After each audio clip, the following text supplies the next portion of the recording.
Hi అండి, నమస్తే. నేను మీ సునీత. వెల్కమ్ బ్యాక్ టు అమ్మ చేతి వంట కిచెన్ అండ్ బ్లాగ్స్. ఈరోజు వీడియో రాగి పిండి వడియాలండి. ఇది నేను రాగి సంకటి వీడియో అప్లోడ్ చేశాను కదా, కాస్త ఎక్కువగా రాగి సంకటి చేశాను. అదే పిండితోటి నేను ఇక్కడ వడియాలు పెడుతున్నానండి, మిగిలిన సంకటితోటి. దానికోసం ఇక్కడ ఒక మిక్సీ జార్ తీసుకొని ఓ 3 పచ్చిమిరపకాయలని ఇలా 2 ముక్కలుగా తుంచి వేసుకోండి ఈ విధంగా. తర్వాత మనం తీసి పెట్టుకున్న ఈ రాగి సంకటిని కూడా మిక్సీ జార్లోకి వేసుకొని కొద్ది కొద్దిగా వాటర్ వేసుకొని మెత్తటి పేస్ట్ లాగా మిక్సీ పట్టుకొచ్చుకుందామండి. చూడండి, మూత తీసి చూపిస్తాను. ఈ విధంగా మెత్తటి పేస్ట్ లాగా మిక్సీ పట్టుకోవాలి. ఇప్పుడు దీనిని ఉడికించుకోవాలండి. ఇలా ఉడికించి వడియాలు పెట్టుకోవడం వల్ల ఎక్కువ రోజులు నిల్వ ఉంటాయి. దానికోసం స్టవ్ పైన కడాయి పెట్టుకొని మీరు తీసుకున్న సంకటికి తగ్గట్టుగా 1/2 లీటర్ దాకా వాటర్ వేసుకోండి. తర్వాత 1 టీ స్పూన్ జీలకర్ర, 1/2 టీ స్పూన్ వాము, చిటికెడు వంట సోడా కూడా వేయండి. అప్పడాలు అనేది చాలా బాగా పొంగుతాయన్నమాట. తర్వాత 1/2 టీ స్పూన్ సాల్ట్ అనేది రాగి సంకట్లో వేసాము కాబట్టి ఎక్కువగా పట్టదు, కొద్దిగా వేసుకోండి. ఈ వాటర్ అంతా బాగా తెల్ల కాగాలండి. ఈ విధంగా ఉడుకుతున్నప్పుడు మనం మిక్సీ పట్టి పెట్టుకున్న రాగి పిండిని వేసి ఒకసారి బాగా కలిపి 1/2 టీ స్పూన్ పసుపు వేసి ఉండలేమీ లేకుండా ఇలా విస్కర్ తోటి కలుపుకుంటూ ఉండాలి. ఇలా ఉండలు లేకుండా చాలా బాగా కలిసిపోవాలండి. మంటని లో ఫ్లేమ్లో పెట్టుకొని కలపండి, లేదంటే మాడిపోయే ఛాన్స్ ఉంది. అలాగే ఒక 10 నిమిషాలు కలుపుతూ ఉడికించుకోవాలండి. ఈ విధంగా కలుపుతూ ఉడికించుకోవాలి. చూడండి, కన్సిస్టెన్సీ అనేది ఈ విధంగా దగ్గర పడిన తర్వాత స్టవ్ ఆఫ్ చేసుకోండి. ఇది చల్లబడిన తర్వాత ఇంకొంచెం దగ్గర పడుతుంది.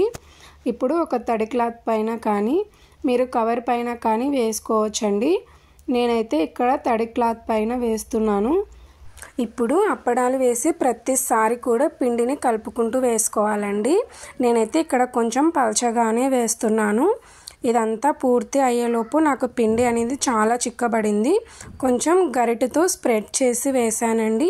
పిండి మొత్తం ఇదంతా కూడా వేసాను. చూడండి, మొత్తం ఇలా వేసాను కదా. వీటిని 2 గంటల పాటు ఇలా ఎండలోనే ఎండబెట్టానండి.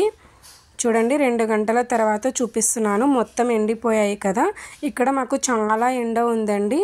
మీకు కనుక ఎండ తక్కువగా ఉంటే ఒక రోజంతా పూర్తిగా ఎండబెట్టండి. తర్వాత వీటిని ఎలా రిమూవ్ చేయాలి అనేది చూపిస్తాను. ఇలా క్లాత్ పైన వేసాను కదండి. వీటిని ఇలా 2 వైపులా మడుచుకొని కొంచెం ఈ విధంగా ఫోల్డ్ చేసిన తర్వాత కొన్ని నీళ్ళు అనేది ఈ విధంగా చిలకరించుకుంటే సరిపోతుందండి. కొంచెం నీళ్ళు ఎక్కువైనా పర్వాలేదు. ఈ విధంగా చిలకరించుకోవాలి. తర్వాత ఇవి మెత్తబడతాయి. అప్పుడు ఇలా ఒక్కొక్క దాన్ని పట్టుకొని ఇలా చిన్నగా తీస్తే చూడండి ఎంత బాగా రిమూవ్ అయ్యి వచ్చాయో. వీటన్నిటిని ఇలాగే అన్నిటిని తీసి ఒక ప్లేట్లోకి తీసుకోవాలండి. చూడండి, ఈ విధంగా ఇలా ఒక ప్లేట్లోకి తీసుకున్న తర్వాత వీటన్నిటిని ఇంకొక గంట పాటు ఎండలో ఎండపెట్టామంటే చాలా బాగా ఎండిపోతాయి. తర్వాత ఎలా ఫ్రై చేసుకోవాలనేది చూపిస్తానండి. దానికోసం స్టవ్ ఆన్ చేసి కడాయి పెట్టుకొని డీప్ ఫ్రైకి సరిపడినంత ఆయిల్ వేసుకొని ఆయిల్ హీట్ అయిన తర్వాత ఇలా ఒక్కొక్కటి కాల్చుకుంటే చూడండి ఎంత బాగా పొంగుతున్నాయో. ఈ ప్రాసెస్ అంతా కూడా ఒక్క రోజులోనే చేయొచ్చు. 2-3 రోజులు అంటూ ఏమీ పట్టదండి. ఇక ఇంతేనండి. మీరు కూడా మీ ఇంట్లో ట్రై చేసి ఎలా వచ్చాయి అనేది మీ ఫీడ్బ్యాక్ని నాకు కామెంట్ సెక్షన్లో చెప్పడం అస్సలు మర్చిపోకండి. అలాగే వీడియో కనుక మీకు నచ్చితే ప్లీజ్ లైక్ చేయండి.